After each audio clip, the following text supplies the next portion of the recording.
अगली खबर का।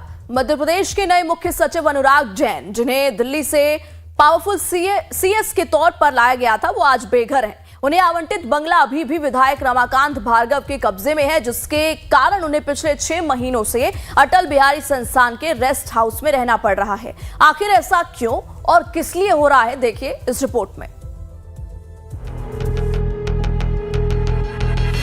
अब से 6 महीने पहले दिल्ली से सीएस बनकर मध्य प्रदेश आए अनुराग जैन को बहुत ही पावर सीएस माना जा रहा था, लेकिन विडंबना ये है कि 6 महीने बाद भी सीएस अनुराग जैन प्रदेश में बेघर हैं।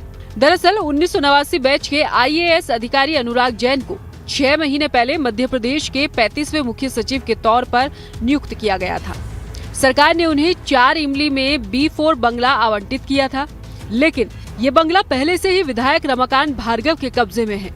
सरकार ने भार्गव को बंगला खाली करने के लिए नोटिस भी भेजा था और उन्हें 4 इमली में एक अन्य आवास भी आवंटित किया गया था, लेकिन बंगला अभी तक खाली नहीं हुआ है।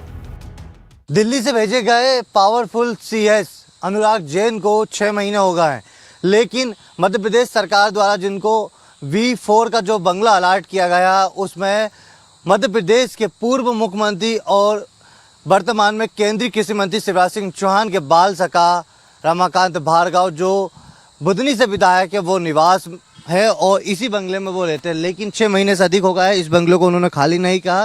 वो पूर्व में सांसद हुआ करते थे विदिशा से, लेकिन अब वर्तमान में वो बुधनी से विधायक हैं। लेकिन ये B4 बंगला है और बड़ा बंगला है, जिसको सीएस अनुराग जैन को दिया गया है। लेकिन अब से देख सकते हैं 6 महीने से ये बंगला पूरी तरह से विधायक के कब्जे में है। लेकिन सरकार द्वारा बताया जा रहा, सूत्रों द्वारा नोटिस भी जारी कर दिया गया है, लेकिन कहीं ना कहीं पावरफुल हैं, इसलिए इस बंगले को खाली नहीं किया जा रहा है। लेकिन जो मध्य प्रदेश सरकार के सीएस है, जो पावरफुल हैं, जो दिल्ली से आए हुए हैं अनुराग जैन, उनको रेस्ट हाउस से ही कामकाज संभालना पड़ रहा है। कांग्रेस ने इस मसले पर तंज कसा है। लाइफ टाइम्स से बातचीत में कांग्रेस प्रवक्ता शैलेंद्र पटेल ने कहा कि ये दर्शाता है कि मध्य प्रदेश में सीएस से भी ज्यादा शक्तिशाली विधायक हो गए हैं, जिसके कारण उन्हें 6 महीने से रेस्ट हाउस में रहना पड़ रहा है। प्रशासनिक पकड़ मध्य प्रदेश में कोई है नहीं। जब प्रशासनिक सेवा के सर्वोच्च पद पर आसीन व्यक्ति को उसका बंगला नहीं मिल रहा है, तो आम व्यक्ति की क्या हालत होगी, आम कर्मचारी अधिकारियों की क्या स्थिति होगी। जहाँ तक रमाकांत भार्गव जी, क्या वो विधायक है, माननीय विधायक हैं, दूसरा छोटा बंगला मिल जाएगा तो बंगले में क्या फ़र्क पड़ता। लेकिन भारतीय जनता पार्टी में जो परिपाटी बनी हुई है आज की तारीख में, शान शौकत रुतबा, ये सब का सब मामला है। और वैसे ही रमाकांत भार्गव अपना रुतबा समय समय पे दिखाते ही हैं, नर्मदा किनारे के हैं, कई तरह के रुतबे वाले काम होते हैं, तो बंगला भी एक रुतबे का प्रतीक है, तो शायद वो रुतबा नहीं छोड़ना चाहते। इस मसले पर नेता प्रतिपक्ष उमंग सिंघार ने इसे प्रशासनिक कमजोरी का बड़ा उदाहरण बताया।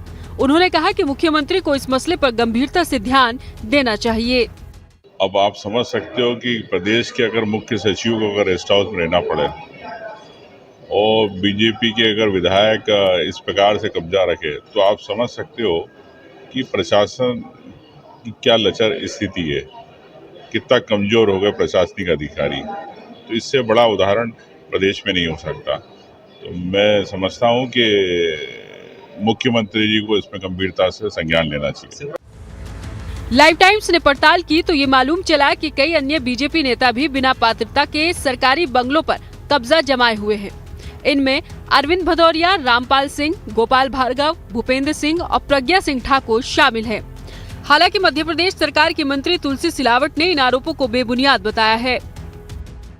अभी आज विकास की बात करो, प्रगति की बात करो, बाकी बात बाद में करो। कांग्रेस आरोप लगा रही है, वो बेबुनियाद। फिलहाल इन हालातों में ये देखना होगा कि सीएस अनुराग जैन को कब तक उनका आवंटित बंगला मिल पाएगा और सरकार इस मसले पर क्या कार्रवाई करती है। लाइव टाइम्स के लिए भोपाल से नितिन ठाकुर की रिपोर्ट। खबरें और भी हैं, देखते रहिए लाइव टाइम्स।